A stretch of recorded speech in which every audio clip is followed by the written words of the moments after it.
Fala galera, beleza? Sejam todos bem-vindos a mais um vídeo aqui do canal e hoje eu estou trazendo mais um tier list aqui para vocês, que vocês gostaram muito desse quadro que eu trouxe na semana passada, se eu não me engano, e tivemos muitos comentários pedindo para trazer sobre variações e alguns acessórios. Então eu vou fazer aí uma sequência de vídeos começando com agachamento, depois o supino e depois o levantamento terra, onde eu vou trazer aqui para vocês as principais variações que normalmente a gente utiliza no powerlifting e vou tentar classificar eles aqui para vocês. Então, para a gente começar aqui, já tem alguma coisa errada. O A, ele é em cima. Pera aí, como é que eu troco aqui? E agora sim, S, A, B, C e D. Para quem não conhece muito bem como que funciona, esse quadro. Basicamente eu selecionei aqui alguns exercícios e eu vou classificar eles entre o melhor e o pior, digamos assim, baseado logicamente na minha opinião, mas eu também vou considerar aí alguns outros critérios que eu acho que são relevantes para explicar um pouco melhor para vocês. Então, sem mais delongas, bora lá, mas antes não esquece de deixar o like aqui embaixo e se inscrever também no canal. Começando com a variação de front squat, o agachamento frontal, o agachamento com a barra na frente. Pode ser executado tanto dessa maneira que está na imagem, quanto também com os braços cruzados, ok? Geralmente bodybuilders fazem dessa maneira. E o agachamento frontal, ele é um agachamento que ele, por si só, ele é muito bom. A gente tem alguns estudos mostrando que ele é capaz de hipertrofiar parecido com o agachamento com a barra nas costas, consegue trabalhar bem os quadríceps, é muito utilizado no LPO e tudo mais. Então, é uma variação que eu acho que ela é muito interessante de ser utilizada quando, por exemplo, a pessoa não quer utilizar muito peso. Então, por exemplo, voltando de uma lesão ou em um período realmente numa fase que não quer usar tanta intensidade. Tem alguns estudos também que sugerem, na prática a gente consegue ver que, por exemplo, é interessante para quem tem de repente desconforto nas costas ou no quadril, está passando por essas dores, o agachamento frontal geralmente consegue contornar isso e ainda manter um bom padrão de agachamento. Então, assim, em um cenário onde eu não quero usar muito peso, seja por lesão ou por alguma limitação e tal, eu acho o agachamento frontal muito bom. Agora, em um cenário onde eu consigo treinar os agachamentos normais, as variações com barra nas costas e tal, eu não acho ele tão bom, porque realmente essa limitação de peso, pensando no powerlifting, eu acho que pode ter uma transferência menor. Então, eu não considero o agachamento frontal como a melhor variação por conta desse fator. Eu acho que existem opções melhores, a gente vai ver aqui, mas ela também não é ruim. E assim, um dos critérios também que eu gosto de pensar na hora de tentar escolher uma variação e pensar se ela é boa ou não, é se outros atletas fazem. Quais atletas de elite, os melhores agachamentos do mundo hoje em dia que você vê fazendo agachamento frontal? Pouquíssimos, raros casos, talvez nenhum, até mesmo assim no cenário atual. Talvez vai ter pessoas que faziam muito agachamento frontal, como por exemplo o Dan Green, uma lenda do esporte. Mas além dele, quais outros atletas? Sabe? Também outro critério que eu gosto de usar é pensar nesse aspecto. Então eu vou colocar o agachamento frontal como um B, porque eu acho que ele é bom, ok, se bem usado. Ele não é ruim, você não vai deixar de evoluir por causa dele, mas essa parte de trabalhar com peso muito menor e também exige muita mobilidade, coisa que geralmente os powerlifters não têm, e enfim, dificultar a progressão. Às vezes a galera não consegue progredir muito bem porque tem medo da barra cair na frente, ou realmente cai na frente e é mais uma falha técnica do que realmente chegar perto de um nível de esforço alto dos membros inferiores e tal. Eu acho que por conta desse contexto no powerlifting, para powerlifters, não acho que seja a melhor ideia, mas é um bom exercício, tá? Depois a gente tem aqui o agachamento tempo. O agachamento tempo, ele tem uma descida lenta, então é excêntrica mais lenta que o normal, né? É excêntrica mais lenta do que você está acostumado. Pode ser 3 segundos para descer, 4, 5, depende da prescrição e depende muito também da velocidade que você já naturalmente faz a sua descida no agachamento.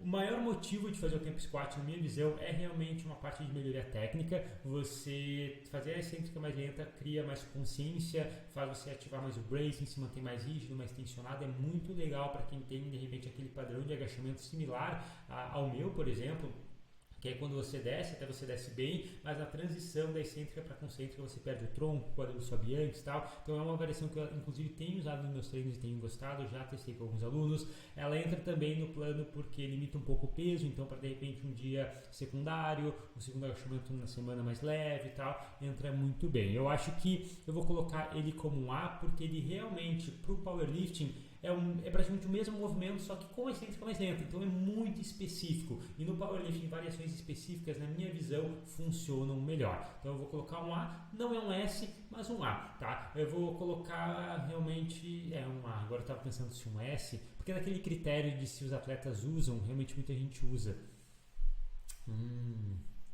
E agora? É que assim, eu quero botar um A pela minha experiência. Eu já usei tempo, já usei com alguns alunos, mas assim, nunca foi algo muito, sabe, significativo, assim, na minha visão não é a melhor, não é o top 1, sabe, mas será que é top 2, top 3? Muitos atletas usam. Eu vou colocar um S. Agora sim consigo botar ele aqui como um S, tá? Acho que vai fazer jus a essa classificação.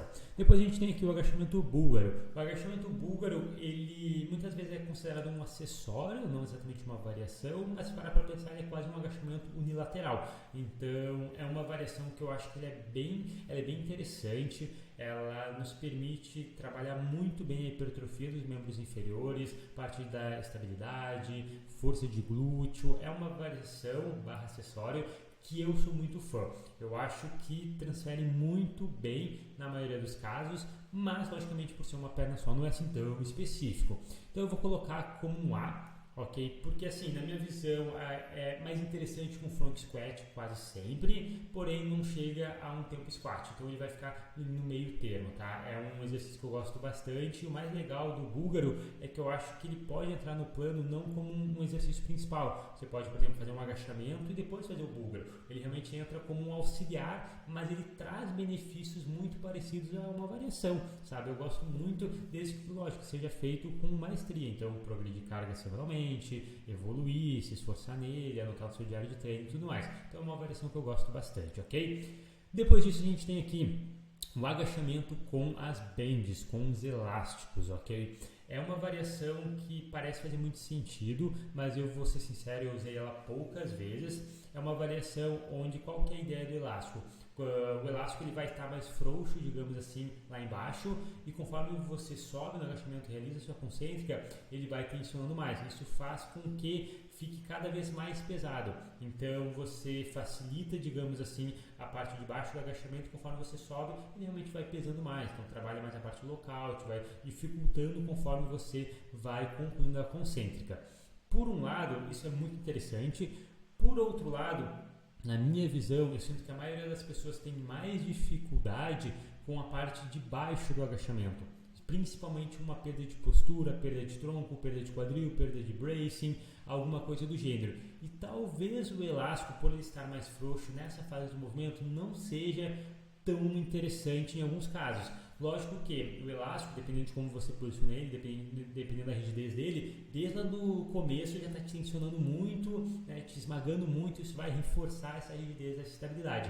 Então aqui vai depender muito do elástico que você usa, de como que você organiza esse elástico, sabe, de como que você executa. Então a band, ela não tem nenhuma regra, digamos assim.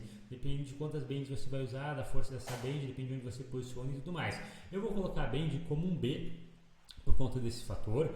E vou colocar inclusive na frente do front squat, porque mantém ainda a especificidade de você estar usando a barra nas costas. Eu acho que isso é relevante, tá? Na minha visão, isso é relevante. Não que o front squat seja ruim, tá, galera? Lembrando novamente, é apenas que na minha visão ele não é tão interessante quanto os outros, assim, para os powerlifters no geral, tá? Não é um acessório ruim, né? Não é uma variação ruim.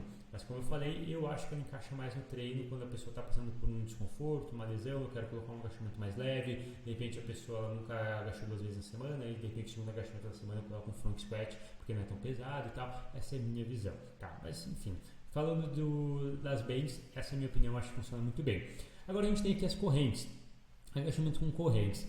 Teoricamente ele tem uma serventia muito similar, porque conforme você desce no agachamento as correntes vão se apoiando no chão, os elos dela, e aí quando você vai subindo a corrente vai estendendo e vai pesando.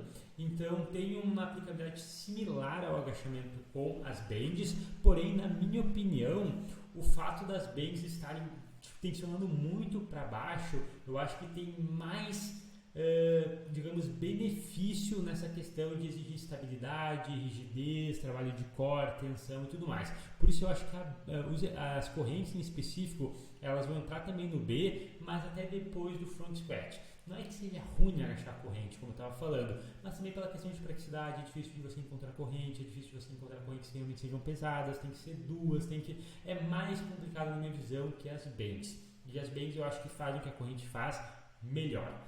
Minha visão. E aí eu vou colocar ela como um B. Depois a gente tem aqui um agachamento com pausa. O agachamento com pausa é aquele agachamento que você vai descer, no final da sua concêntrica você vai realizar uma pausa de geralmente 1 ou 2 segundos para, digamos que, tentar dissipar aquela força elástica e começar o movimento novamente.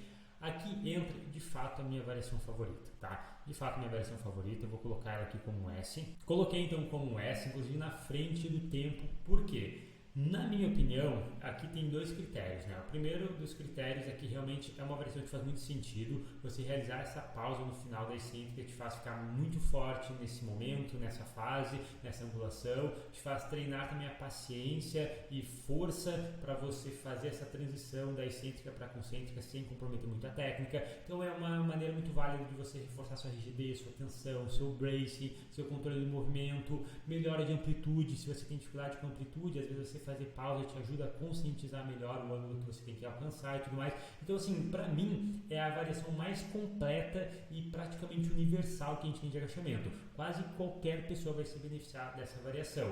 E o segundo critério, né, é aquele que eu estava falando de se os atletas usam. Quantos atletas a gente vê utilizando pausa squat? Eu acho que quase todos, sabe? Quando alguém usa a variação de agachamento, quase sempre tem uma pausa. Então, é a variação mais usada, querendo ou não, e tem motivo do porquê, sabe? Eu acho que a gente transfere muito bem, ela é muito boa, mas, claro, tem que tomar cuidado e fazer bem feito, né? Então, você tem que fazer uma boa pausa, você tem que tentar manter um padrão técnico similar entre cada repetição. Não adianta uma repetição fazer uma pausa maior, outra mais curta, uma repetição descer mais, outra repetição descer menos, tem que ter um padrão, mas na minha visão é de fato a melhor variação de agachamento.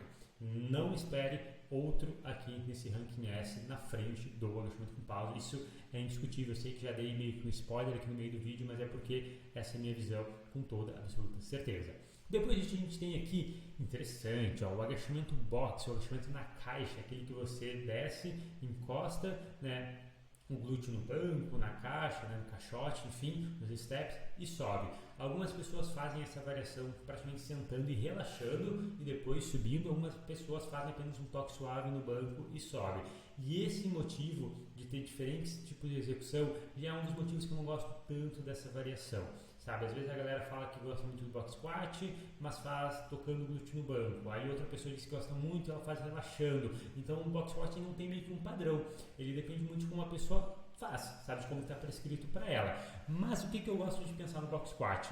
Na minha visão, ele treina principalmente aquela força explosiva, essa parte de reforçar a técnica na excêntrica para concêntrica, manutenção do quadril, etc. Esses benefícios, mas na minha opinião, ele não faz isso com tanta maestria quanto um pause squat.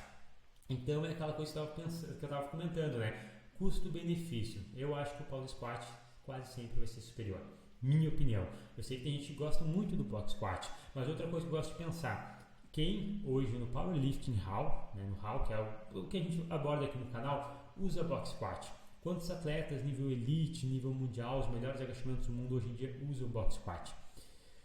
Então, sabe, eu vejo muita gente utilizando ele no equipado. Eu acho que talvez vai ter mais transferência, com faixa de joelho e tal, mas no Powerlifting Hall não é tão comum. Eu vou colocar o box squat, sinceramente, como um B também. Acho que até na frente da corrente, na minha visão, e atrás do front squat. Por quê? Porque realmente eu acho que a aplicabilidade do box squat ele é muito mais situacional. Eu, pessoalmente, só uso o box squat quando eu quero começar a agachar. Um aluno novo, não sabe a amplitude, quer pegar ainda a amplitude, quero padronizar, quero dar mais confiança e tal. Eu uso muito mais para esse objetivo do que necessariamente de força. Eu não consigo imaginar um cenário pré-competição, em um período que eu estou focando muito em força, que eu vou usar o box squat como uma variação, priorizar essa variação. Minha opinião, tá? Estamos aí para discutir e discordar. Coloque nos comentários as suas opiniões. Depois disso a gente tem aqui o pin squat. O pin squat é uma variação onde também vai ter uma pausa, só que essa pausa ela vai ser com praticamente um repouso da barra nas travas de segurança. Então, se parar para pensar, ela vai ter esse mesmo benefício do box squat e do pause squat em relação à força explosiva, a trabalhar essa parte técnica, essa transição da excêntrica para concêntrica e tal, só que, na minha opinião, novamente, a pausa é superior, porque a pausa faz você fazer uma pausa isométrica forçando, mantendo a sua rigidez. O pin squat, por ter que repousar a barra na trava, tem uma vantagem de todas as séries saírem com a mesma amplitude, mas tem, na minha visão, uma desvantagem que às vezes você pode acabar relaxando e tal, e na minha opinião isso transfere menos, sabe? Tem gente que faz o pin squat realmente relaxando, é a ideia, é o objetivo, mas na minha visão isso não é tão interessante.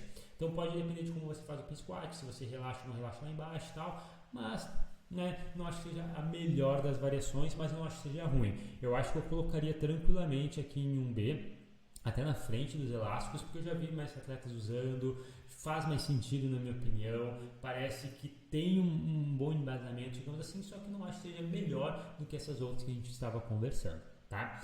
Depois a gente tem aqui a barra SSB, o agachamento na safety bar, tá? Vamos lá, em relação a benefícios de agachar com a safety bar, em questão de, por exemplo, ser superior a um agachamento com barra nas costas ou a um front squat, realmente a transferência de força que agachar na SSB te causa, eu colocaria tranquilamente num D ou num C. Em questão de vantagem, entendeu? Por exemplo, fazer uma SSB é melhor do que fazer um agachamento normal, melhor do que fazer um agachamento com pausa e tal? Na minha visão, não. Eu colocaria num C ou até num D. Porém, na minha opinião, onde eu periodizo a SSB para mim e para os meus alunos, ela entra no planejamento como uma maneira de manter um bom agachamento pesado sem desgastar os membros superiores e sem ser desconfortável. Então, entra com uma similaridade muito forte com o high bar, por exemplo. Inclusive, não botei o high bar aqui na lista porque muitos de vocês agacham o high bar como principal. Mas essa fala que eu estou falando do SSB pode servir também um pouco para o high bar, tá? Então, vou colocar a SSB como um A, tá?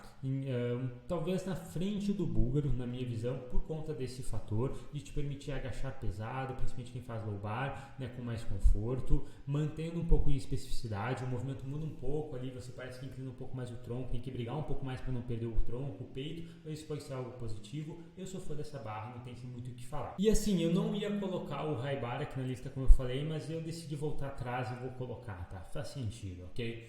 O high bar eu vou falar dele agora. High bar, na minha visão, ele é uma variação que, se você já faz high bar, não é uma variação, é o seu agachamento normal. Mas se você faz low bar, ela entra muito bem no planejamento para essa estratégia também de aliviar os membros superiores.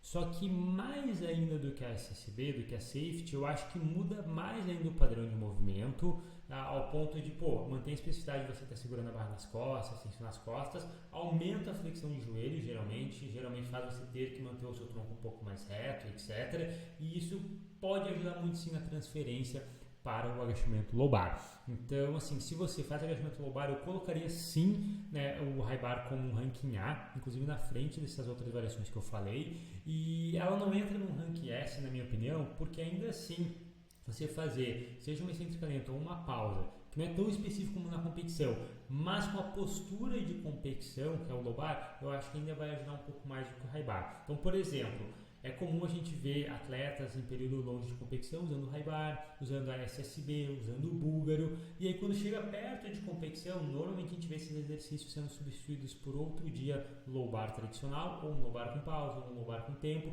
é como eu gosto de trabalhar também. Então, por isso que entrou no A, sabe? Ele é muito bom, mas ele também não é tão específico ao ponto, né, de melhorar tanto o seu agachamento competitivo como essas outras variações que eu coloquei no S na minha visão, porque a gente tem que entender o quê? No powerlifting, o maior objetivo é levantar mais peso. Então, quando a gente está fazendo aqui um tier list de agachamento, é de exercícios que eu acho que vão melhorar o peso que você levanta no seu agachamento competitivo, no seu principal agachamento. Simples assim, ok? Então, essa é a minha opinião do high bar. Eu gosto bastante, variação que eu usei muito, melhorou muito meu agachamento. Hoje em dia, eu só tenho optado mais pela SSB porque é mais confortável, sabe? E tem também umas semelhanças, sabe? A SSB também tende ali a aumentar um pouco a flexão de joelho, apesar de você ter que forçar bastante para o seu tronco não vir para frente, o seu tronco fica, né, bem vertical. Sim, SSB e high bar são muito similares. Eu acho que poderia até colocar elas assim juntas, digamos assim, empatadas. Mas para desempatar, eu acho que eu usaria um high bar, já que é mais prático. Todo mundo vai ter acesso a fazer o high bar, né? Todo mundo tem acesso a uma SSB. Agora a gente tem aqui o Zercher Squat, o agachamento com, né, a barra aqui no seu braço. Então é uma variação que ela é muito comum de ser vista para a galera que faz lutas, artes marciais, a galera que treina mais para força no geral, funcionalidade, strongman, mas no powerlifting, vou ser bem sincero, eu colocaria no D. Para mim é horrível. Por quê? Para mim não transfere. Seu tronco, seu quadril fica um pouco diferente, fica bem diferente do que você está acostumado a fazer no agachamento com barra nas costas, a carga que você usa é reduzida, sabe? Para mim é um front squat piorado, minha opinião, para powerlifting, ok? Não é que o exercício é ruim, não é que é um exercício inútil, para o contexto do Powerlifter, eu considero o Zercher Squat uma versão piorada do Front Squat. Sabe, assim, questão de benefício e tal, não vejo por que utilizar. Eu não gosto dessa variação no Powerlifting, e aquele critério que a gente pensa, né, de atletas que usam, nem se fala, né? Pô, é bem raro ver alguém usando Zercher no Powerlifting, senão quase impossível, né? A gente tem aqui agora a variação de Belt Squat. Belt Squat é uma variação que eu gosto bastante, é um acessório também, algumas pessoas consideram como um acessório, né? Para vocês entenderem, variação geralmente é aquele movimento que ele mantém a essência, por exemplo, é com barra, e aí você faz uma pausa, uma descida lenta, ou é barra na frente, tal, isso é mais uma variação. Acessório é mais quando muda muito o movimento, ele é quase uma musculação tradicional, mais focada em hipertrofia. A gente entra aqui no back squat, leg press, o próprio Bulgar às vezes entra aqui porque ele é encaixado no planejamento mais como um acessório do que uma variação e tudo mais. Enfim, back squat, variação, eu coloco ela como um A, ok? Vou colocar atrás aqui do búlgaro, não que, né, ela e o búlgaro vão melhorar mais seu agachamento com essas variações de baixo, né? Não é só nisso que estou pensando, mas estou pensando assim também nessa parte de acessórios, aquele exercício que você coloca no treino que não é para transferir tanto para o seu agachamento, mas você faz mais para hipertrofia e tal. Tentei considerar isso aqui também. E na minha visão, o búlgaro e o belt squat são os melhores exercícios acessórios que a gente pode fazer para desenvolver mais os músculos que você vai utilizar no agachamento. Então por isso que eles estão no ranking A. Poderíamos ter colocado aqui no lugar do belt squat um leg press, um agachamento no rack. São exercícios que eu gosto bastante também, depende da máquina, depende de como a pessoa executa, mas são exercícios similares, porém o belt squat tem uma superioridade sim a eles na minha visão, sabe, um bom belt squat, porque assim, você consegue replicar o seu agachamento sem a barra nas costas. Então sem aquele desgaste na coluna, aquela tensão toda, trabalhar, sabe, meio que isolado os membros inferiores. Faz muito sentido, é muito interessante, gosto bastante dessa variação, ok? Na minha opinião. Agora a gente tem aqui, para finalizar, o agachamento overhead press, que é o agachamento com a barra em cima da cabeça. Muito comum no LPO, muito comum no CrossFit, um exercício muito difícil, é realmente um exercício muito interessante. Tem muita estabilidade, muita exigência do core, muita mobilidade, é um exercício muito legal, mas na minha opinião não faz sentido no powerlifting, ele vem até atrás do Zercher, porque é muito difícil de ter mobilidade, a limitação de carga é muito alta, movimento extremamente diferente no low bar, por exemplo, um agachamento realmente competitivo, não faz sentido, na minha visão, não faz sentido para o powerlifting, faz sentido para o LPO, faz sentido para o CrossFit, para o levantamento de peso básico, né, para o power não vejo sentido, ok? E bom, galera, achei interessante essa lista aqui porque eu fiz ela, mas eu não pensei em roteiro nenhum, não pensei em o que eu ia fazer, o que eu ia colocar, só o pause squat e o tempo squat que eu tinha certeza absoluta que ia ser o S e o Zercher overhead e o D. O resto eu fui totalmente no feeling, como se eu estivesse aqui simplesmente conversando com você, sabe, tomando um café ou alguma coisa assim. E eu gostei da lista, cara, eu gostei, eu acho, do resultado.